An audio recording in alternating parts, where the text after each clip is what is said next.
मेरठ में सरकारी विभाग में कार्यरत लिपिक ने अपने सहकर्मी पर जबरन धर्म परिवर्तन कराने और मानसिक रूप से प्रताड़ित करने का आरोप लगाया। प्रेस वार्ता कर ये जानकारी दी गई है। लिपिक आशीष दुबे अपने सहकर्मी पर धर्म परिवर्तन का दबाव डालने का आरोप लगाते हुए आज कानपुर प्रेस क्लब में एक प्रेस वार्ता आयोजित की गई, जिसमें उन्होंने अपने सहकर्मी पर गंभीर आरोपों के साथ मानसिक प्रताड़ना देने जैसे आरोप भी लगाए हैं।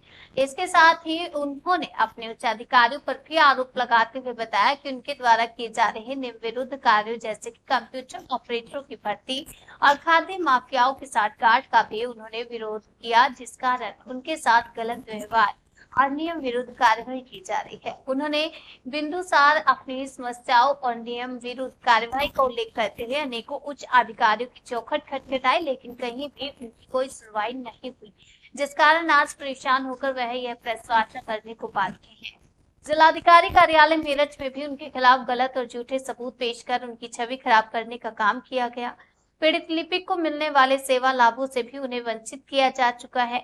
आगे बात करते हुए उन्होंने बताया कि आपको जानकर आश्चर्य होगा कि अधिकारी सत्यदेव द्वारा लिपिक आशीष दुबे की वार्षिक चरित्र प्रविष्टियों को भी खराब किया गया और उन्हें नियमानुसार किसी भी माध्यम से प्राप्त न कराते हुए पत्रावलियों में रक्षित करा दिया गया, जबकि नियम के मुताबिक यदि किसी कर्मचारी को खराब वार्षिक प्रविष्टि दी जाती है तो वह उस कर्मचारी को रिसीव कराना अत्यंत आवश्यक है।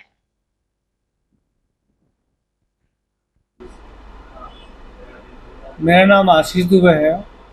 मैं मेरठ में संयुक्त आयुक्त खाद्य कार्यालय मेरठ मंडल मेरठ में वर्तमान में कार्यरत हूँ। मैं इसलिए यहाँ पर आज आया हूँ कि मेरे कार्यालय में उस्मान अली ये पिछले 25 सालों से जो कार्यरत है, उनके द्वारा लगातार मुझे परेशान किया जा रहा है। मेरी 8 और 16 में वहाँ उस कार्यालय में पोस्टिंग हुई। पोस्टिंग के उपरांत शुरू में तो वो भाईचारा दिखाता रहा, लेकिन बाद में उसने इस तरीके से मेरे व्यवहार किया कि जैसे कि मैं भारत में या हिंदुस्तान में काम न करके किसी पाकिस्तान या बांग्लादेश के ऑफिस में काम कर रहा हूँ। उसने मुझे लगातार प्रताड़ित और शोषण करना शुरू कर दिया।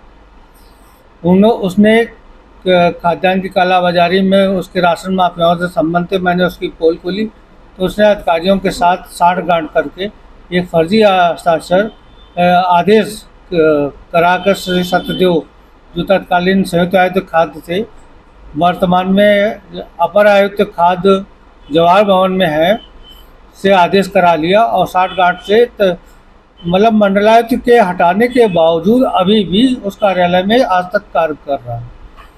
उसने मुझे प्रताड़ित करने के लिए 2019 में मुझे जबरदस्ती सस्पेंड कराया, जबकि मेरे ऊपर कोई इतना बड़ा आरोप नहीं था, कोई वित्तीय नियमितता नहीं थी।